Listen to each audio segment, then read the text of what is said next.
जय श्री कृष्णा, राधे राधे।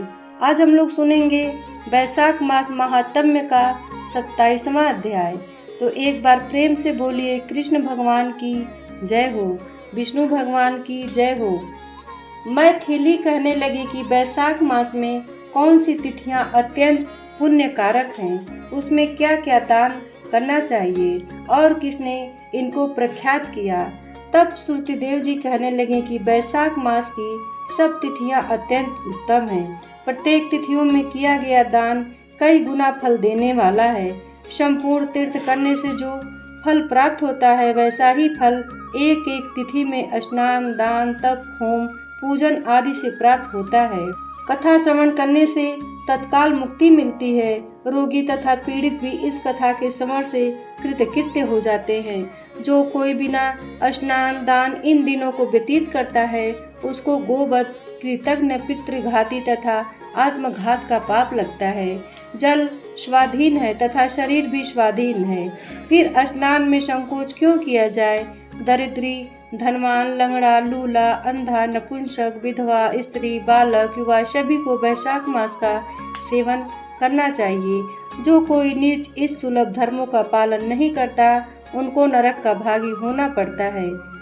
जैसे दही को मथ कर मक्खन निकाला जाता है, वैसे ही इस मास की तिथियों को अलग अलग बताता हूँ। चैत्र के महीने में जब मेष की संक्रांति हो, तब पापों के नाश करने वाले अमावस्या को गया जी करने का फल मिलता है। मैं अब पितरों का एक एक पुराना इतिहास कहता हूँ।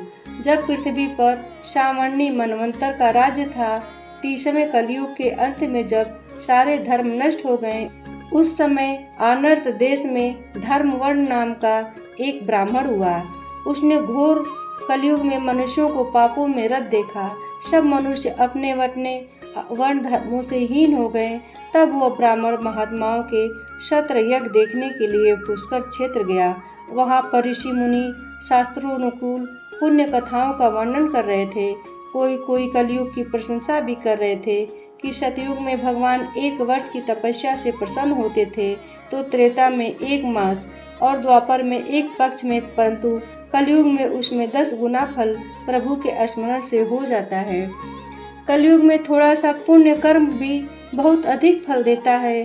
जो दया, पुण्य, दान, धर्म आदि कुछ भी नहीं करता, उसके लिए केवल हरि नाम उच्चारण ही उत्तम है।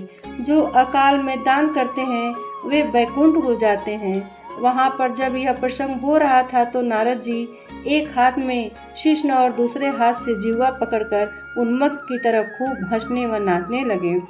सबने आश्चर्य से पूछा कि नारद जी, इसका क्या कारण।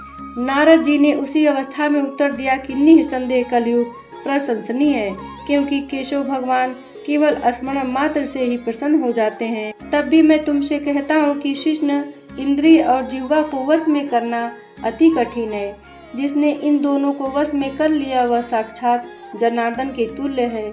अतः इस कलयुग के आगमन पर तुम्हारा यहाँ ठहरना ठीक नहीं। सो पाखंडमय भूमि को त्याग कर अन्यत्र कहीं जाकर विचरना चाहिए। वे सब मुनि ऐसे वचन सुन यज्ञ समाप्त कर अन्यत्र पर्वतों पर चले गए।